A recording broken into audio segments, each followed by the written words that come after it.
Former President Rodrigo Roa Duterte appointed you as PCO 24. General Manager. Hindi ko po narinig, Mr. Chair. Huwag kang ngumiti sa akin dahil... Ano naman, iyo? Sagutin mo yung tanong ko. Kasi totoo naman sinabi yun eh. Di ba? Possibly, Mr. Chair. Abi ka parang? Possibly po. Hindi ko po narinig na sinabi ni Senador ayaw Bato, mong Mr. Chair. magsinungaling ng todo-todo, ah.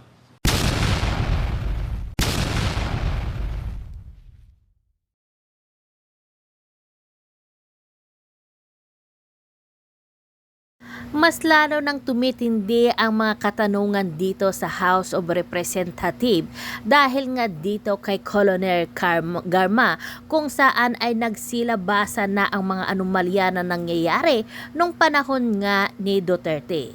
Ayon nga dito kay Congressman IKAW, merong sinabi nga si General Bato noon na meron daw 3 pulis na PNP na mas malapit daw dito kay former President Duterte kung saan nga ay sila ang nagpapatupad ng sinatawag nila noon na TOKHANG nung panahon nga ni Duterte. Pero itong mga pulis na hinarap nga sa House of Representatives ay ayaw ngang umamin. Kaya narito guys, panoorin natin ang video. Last but not the least, interpellator, Congressman Romy Acop, and then after the interpellation of Congressman Acop, we will give time to our resource persons to say whatever they want to say before the committee. So, Congressman Acop, you're recognized. Thank you, Mr. Chair. Napakahirap po yung huli dahil kagaya ni Honorable Dagook, natanong na po ang karamihan ng mga katanungan. But be that as it may, kailangan gampanan natin yung ating obligasyon. Colonel Garma, ang sabi po nyo kanina, nag-retire kayo ng June. Yes, Mr. Chair. Yes, and you announced that in a flag ceremony that you are going to avail of early retirement. That was in June 22, 2019, para ma-refresh yung memory mo. Yes, Mr. Chair. Yes. And after your retirement, on June 24, 2019, former President Rodrigo Roa Duterte appointed you as PCO 24. General Manager. So yung mga sinasabi mong kasagutan at saka dates, those were wrong. Kasi baka naku-confuse mo yung pag-announce ng inyong appointment kaysa dun sa assumption. Di po ba?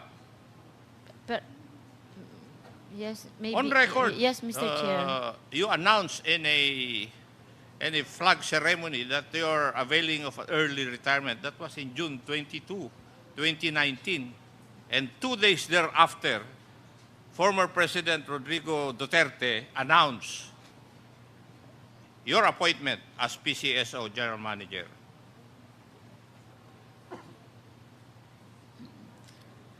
Ganun kakalakas.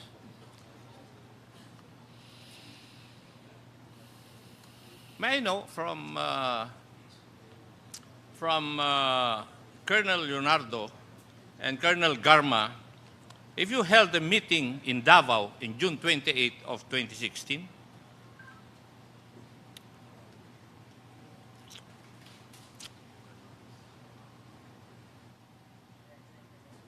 If I may, Mr. Chair. kayong dalawang tinatanong ko eh. No, Mr. Chair. No. You did not have a meeting with your former classmates, class of 96 of the Philippine National Police Academy.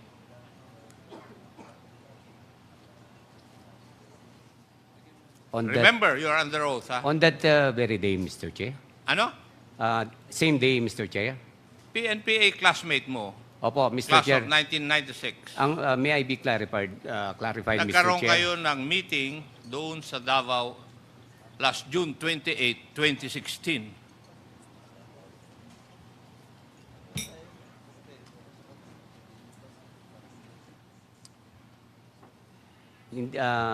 Yes or no? Nagkita-kita po kami, Mr. Chair. Meron pong naalala ko na Kung nagkita-kita kami. nagkita-kita kayo, nag-meeting po ba kayo? Yun ang tanong ko eh. Pakisagot lang po ng yes or no. No, Mr. Chair. You did not meet with your classmates. Mr. Chair, hindi po kami nag-meeting. Nagkita-kita lang kayo. Opo. Ang ibig ko sabihin, Yung mga Mr. Chair, classmates mo, galing sa iba't ibang lugar, nagkita-kita kayo doon.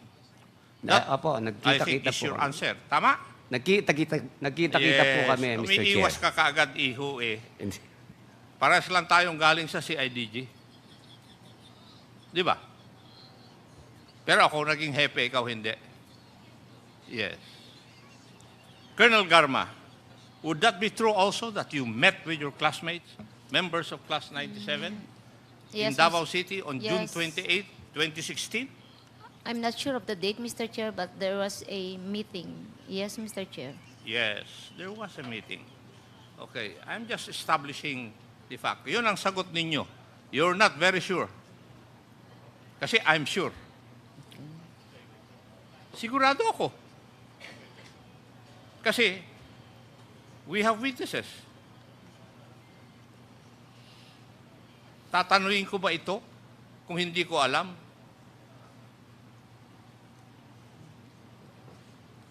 You're under oath. Yes, Mr. Chair. Yes, you met. Yes, Kasi Mr. matter I of fact, said yes, may Mr. sinundo ka Chair. pa nga sa airport eh. Di ba? Not recall. I'm just refreshing your memory. Correct?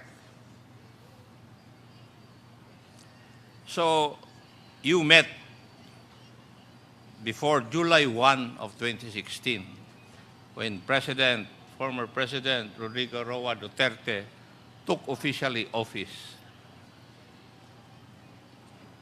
Now, Mr. Chair, may I move that we direct the Director General of PDEA to come up with a study kung saan nagsimula talaga yung drug list. Kasi ang report po merong una, original, may second, at saka may third. May I move, Mr. Chair, that we direct Director General of PDEA to conduct an investigation kung saan nagsimula, ano yung nasa listahan, and where did it originate. So move, Mr. Chair. Second. Okay, there is a motion as stated and duly seconded. Second. Are there any objections? No objections. The motion is carried. DG Lasso, you are directed to comply with the request of Congressman Akop with regards to the list of the first, the second, and the third list. There, according to reports, Mr. Chair, there are three lists. The original, the first, and a commendation of the first and second. Yes, Your Honor. Thank you, Mr. Chair. May I ask Director General Lasso, what do you understand by the phrase or the statement, there is always a time for reckoning?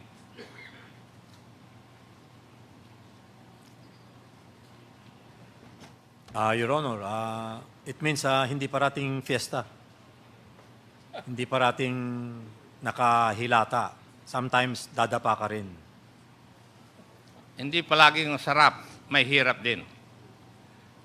Thank Yes, you. Your Honor. Thank you, Mr. Chair.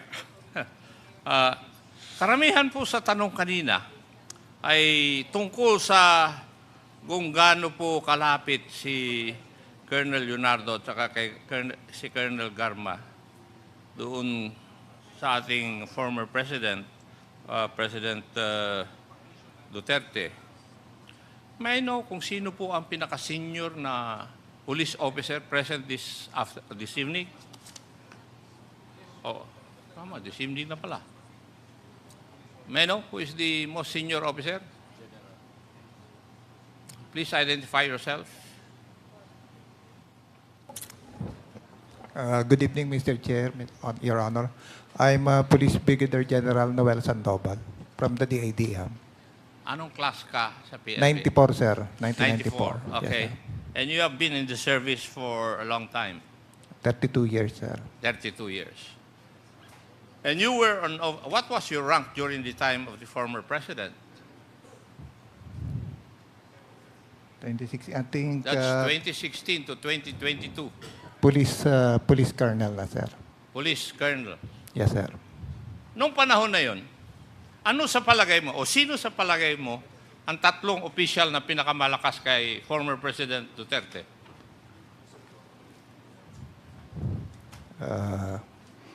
I have no idea, sir. You do not have an opinion? At all? General, did you take your oath? Yes, sir. Yes. Yes, sir. I'm just reminding you.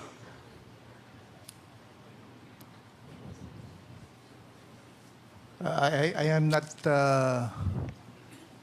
not really into that kind of ano kasi, sir, since 2012 assignment I'm not asking whether you're in that practice.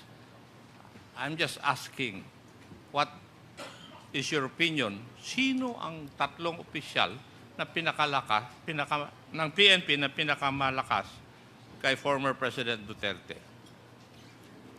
Alam naman lahat ng mga opisyal eh. Ako naman, no? Yes, sir. The chief PNP, sir. Who? Sino ang chief PNP? Chief PNP Bato, sir, because he was appointed by the president. And probably, sir, yung command group niya. The Command group niya. yes, sir. Magkikita pa rin tayo. You're not answering me correctly. Kasi yung answer mo officially siguro because of their position. Pero ang tinatanong ko, yung opinion mo. Yes, sir. And that is my opinion, sir. That is your opinion. So be it.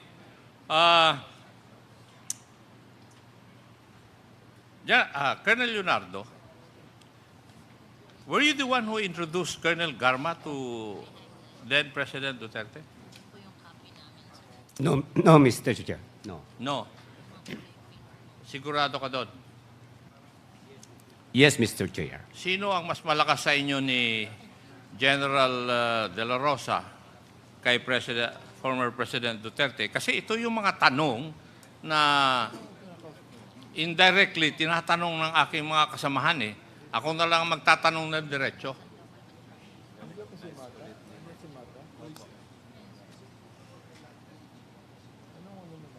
Definitely, Mr. Chair, mas malakas po si Sir Bato, Mr. Chair. Senator Bato, Mr. Chair.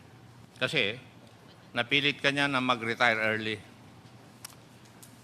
I believe otherwise, Colonel. You know why? Narinig ko na minsan yung sinabi ni Bato, meron pang isang opisyal na mas malapit sa tainga ni former President Rodrigo Roa Duterte. Hindi mo ba narinig yun?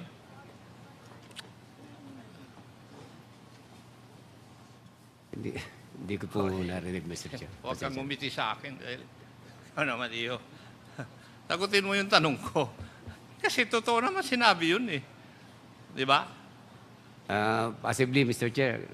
Abi ka padan? Possibly po. Hindi ko po narinig na sinabi ni Senador Bato, Ayaw mo Mr. Chair. magsinungaling ng todo-todo, ah. Kasi sinabi talaga ni Senator Bato yun. There is somebody in the PNP who is nearer the ears of the President. Hindi nga siya nagbanggit ng pangalan, pero merong alingas-ngas kung sino yun. Now, Madam Garma, you have always denied na close ka sa Presidente. Pero there had been reports na ikaw ay nakakadiretso doon sa Malacanang. Basta dumaan ka kay Senator Bonggo. Would that be correct?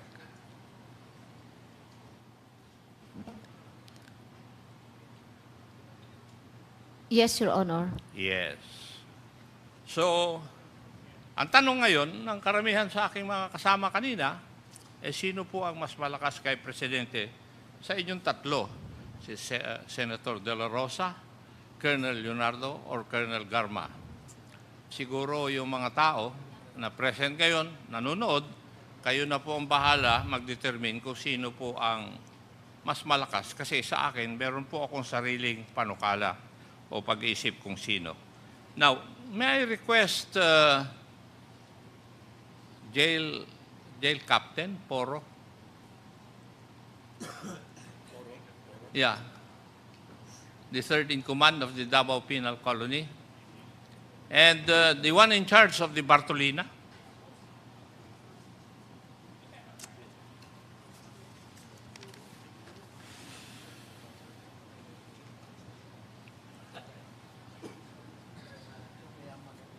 Yung in charge sa Bartolina, ikaw yung tinanong ko nung previous hearing? Yes po, Your Honor. Yes, okay. Now, may I ask the PNP, first, before I go to my main topic, why can't you not produce SPO4 Narsolis?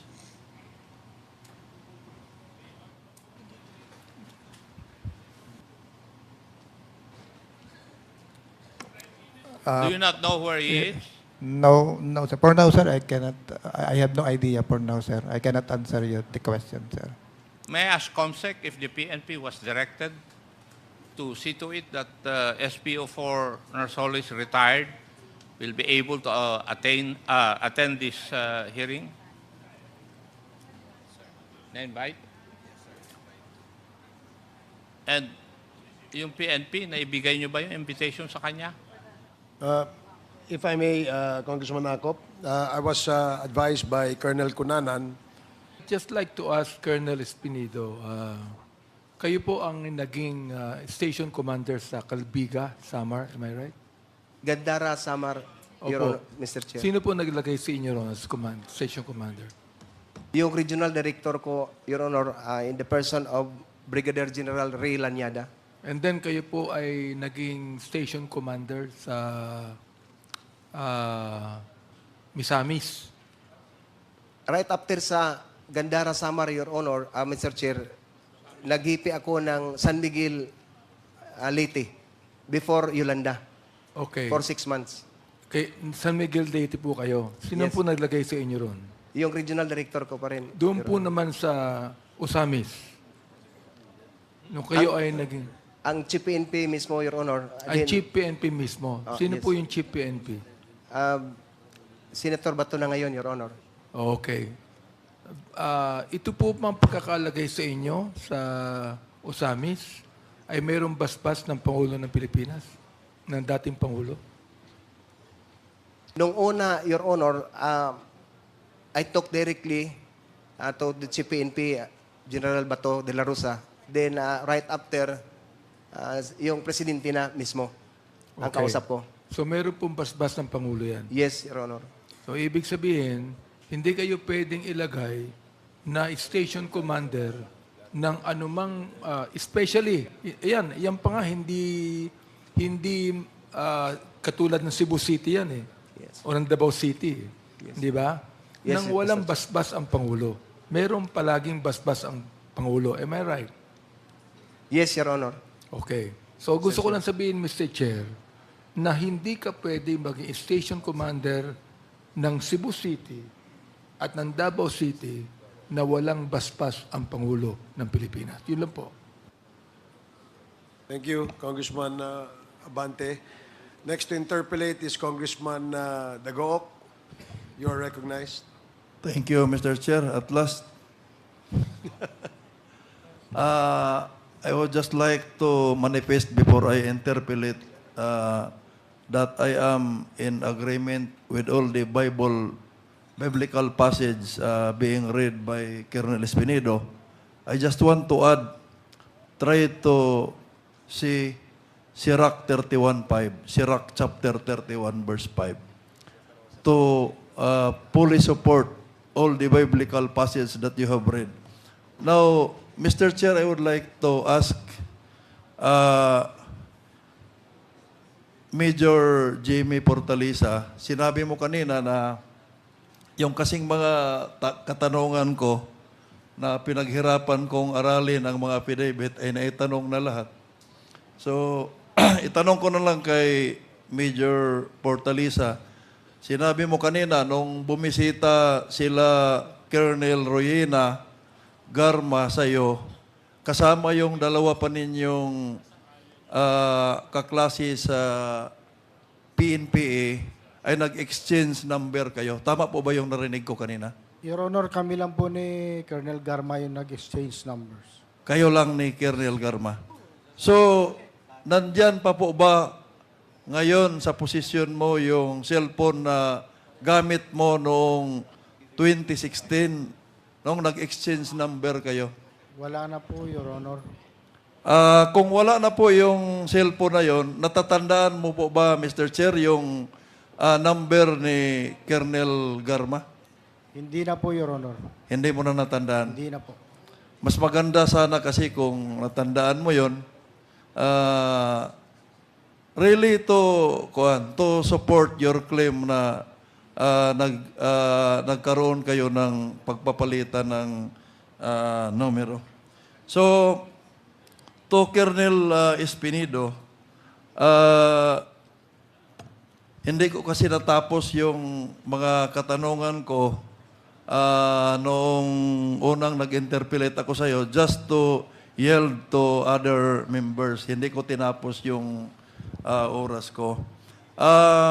But I really believe, no, I have manifested this before, kung ano yung mga sinasabi mo kasi nakikita ko sa pagsasalita mo at saka sa yung facial expression mo.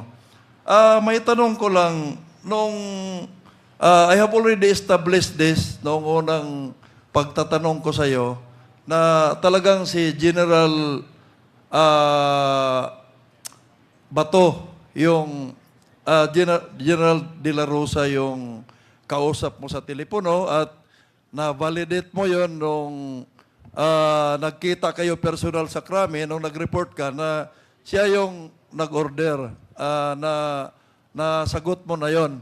Now, mayroon ka pang isang sinabi dito sa paragraph 4 na hindi ko na tanong na nung tinawagan ka ni former Chief PNP Delarosa, sinabi niya na you are the only one capable of disbanding the Kerwin Espinosa drug group operating in the area of Albuera. Tama po ba yon? Yes, Your Honor, Mr. Chair. Bakit po nasabi yun sa iyo ni former Chief PNP Bato? Mayroon ka bang previous accomplishments na kagaya nung disbanding of criminal elements na nalaman ni General Bato? Yes, Your Honors, nung reference niya, number 1, yung sa kay Espinosa, Mayor Espinosa, na nangyari na na-disband for 18 days lang, almost 1 month. Your Honor. Pero Mr. Chair, no, itong paragraph 4 kasi, hindi ka pa na-assign sa Albuera nito. Ito yung unang pagkakataon na nung nakaupo si former President Duterte, tinawagan ka ni former Chief PNP Bato na i-assign ka sa Albuera. Kasi sinabi niya, nung tumawag siya na you are the only one capable of disbanding the Kerwin Espinosa drug group operating from that area. Kaya naitanong ko, mayroon ka na bang former accomplishments or mga karanasan disbanding criminal groups? Yes, Your Honor. When in fact, my promotion, I've got 2 meritorious promotion, Your Honor. 4 sana, pero hindi natuloy yung 2. So, yung mga tao mismo sa area na nakausap ni former Chief PNP Bato Delarosa ang nag-request kasi sa totoo lang, Your Honors, hindi naman maging magyabang tayo, pero yun man ang totoo talaga na tayo lang ang kinakatakutan ni Kerwin Espinosa sa Leyte. Baka masabi mo na yung galit ako. Ganito talaga ako magsalita. Ganito talaga, malakas ang boses ko. Hindi ako gumagamit ng microphone pag mag-meeting kami sa opisina. Dito sa paragraph 8, Colonel, sinabi mo dito na mayroon kang ledger o logbook, no, na hawak implicating police officials. Doon sa second to the last sentence, mayroon kang sinabi na mayroong gustong ipadelete sa logbook. Gusto niyang ipadelete sa logbook yung mga pangalan. Kasi nasa payout sila, no, nung mga high-ranking police officials. Sinabi mo dito, I did not allow the deletion of names from the logbook. Tama po ba? Yes, Your Honor. Ang katanungan ko, Mr. Chair, sino po yung nag-utos sa iyo na i-delete yung mga pangalan sa logbook? Your Honor, Mr. Chair, can you allow me not to answer that question? It may be answer in executive session, Your Honors. Pero, buhay pa ba yung taong yon? Buhay pa? Buhay pa sila, Your Honor. Nasa active service pa ba ng PNP yung taong nag-utos sa iyo na i-delete? Mga retired na, Your Honors. Retired na. Okay, hindi ko na lang ipilit yun, no? Dito sa paragraph 9,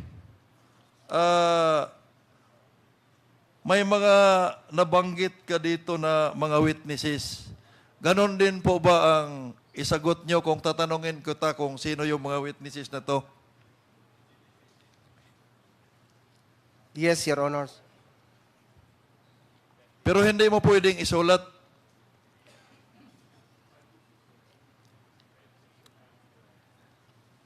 In the absence of executive session, can you write the names of these persons para at maibigay sa presiding? Number 1, yung nag-utos sa'yo na i-delete yung mga pangalan. At number 2, yung mga pangalan ng mga witnesses na tinutukoy mo sa paragraph 9. Your Honors, mas mabuti sana kung sa executive session. Kung pwede lang, Your Honors. Dito sa paragraph 16, sinabi mo na naniniwala ka na involved si former Chief PNP Delarosa doon sa pagpawalang sala or pag-dismiss sa mga kaso na pinail mo against nila Kerwin. Paano mo nasabi na yung dismissal ng mga kaso na yon ay dahil sa involvement ng inyong former Chief PNP? Your Honors, maraming mga natanggap ko na mga magsabi, lalo na yung mga regional director ng RIAS, Regional Internal Affairs Service, na may instruction galing from the Chief PNP na lahat ng mga na-involve sa ganon mga patayan, i-exonerate. Your Honors. Yun bang mga tinutukoy mo na nag-release sa'yo na exonerate yung mga involved sa mga patayan ay active members pa ng PNP ngayon? Mayroon active, Your Honors. Mayroon na rin nag-retire. Retired, Your Honors. So, galing sa kanila, nirelease sa'yo na itong mga tao na to na sa palagay ninyo ay dapat makasuhan ay ipa-exonerate. Yes, Your Honor. At saka tayo nag-file din ng complaint, Your Honor, sa Albuera. 10 uniform force, personnel sa National Internal Affairs Service or NIAS at saka 23 uniform personnel sa Regional Internal Affairs Service sa RIAS. Pero sa pag-alam ko, Your Honors, exonerate halos sila lahat. So, dahil doon, ikaw ay naniniwala na totoo yung mga sinabi ng mga higher officers na nagsabi sa iyo na exonerate sila na yung utos na yan ay galing sa Chief PNP. Yes, Your Honor. True. Sa Regional Director mismo ng Region 8, Your Honors, when he gave a result from his investigation, lahat natanong niya yung mga witnesses natin at saka nirecommend niya for dismissal from service. Pero yun man lang ang magdesisyon, ang Regional Director, pinakataas ang Chief PNP, Your Honors. Yung regional director na yon ay active service pa o Retired, retired Your na? Honors.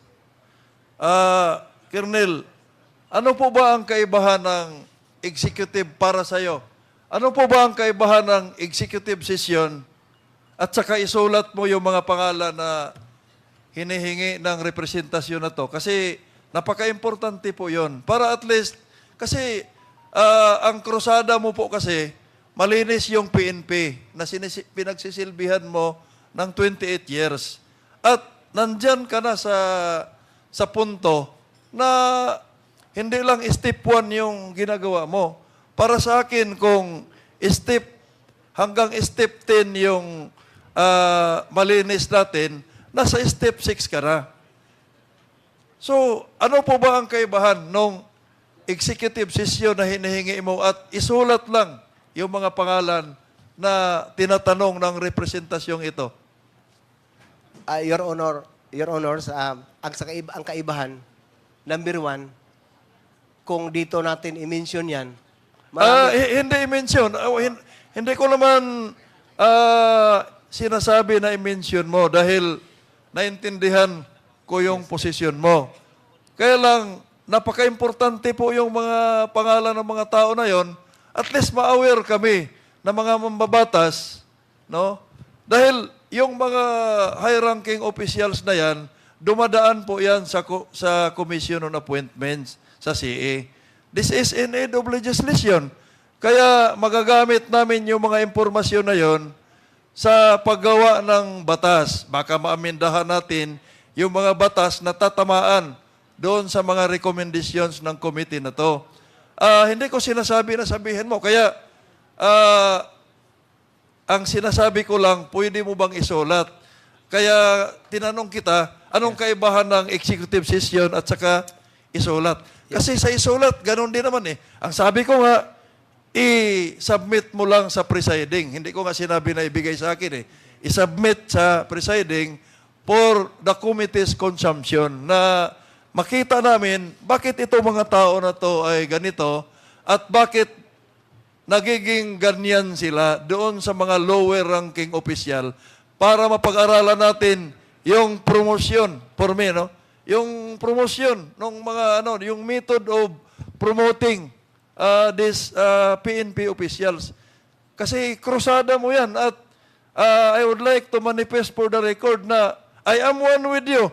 I am one with you. Thank you, Your Honor. Pwede mo bang isulat yan at mai-submit sa presiding chair? I agree to that, Your Honors, na isulat, but give us an assurance also that the legislators knows about the names that I want to give you this committee hearing, Your Honors. Mr. Chair, the resource person is asking a commitment, an assurance from the committee that the names of these high-ranking officials na tinutukoy niya sa kanyang mga affidavit ay isulat niya at tayo lang ang makakaalam for committee's consumption to aid us in our committee report recommendation in aid of legislation. Can the chair assured Colonel Espinido on that? Yes, in fact, we are in the process of studying One, to whether the Colonel Espinido would be eligible to become a state witness, and the OJ is presently looking into that. The committee will definitely recommend in its committee report those witnesses who have appeared before this committee to be given immunity as well, or if they are eligible to become part of the witness protection program of the Department of Justice.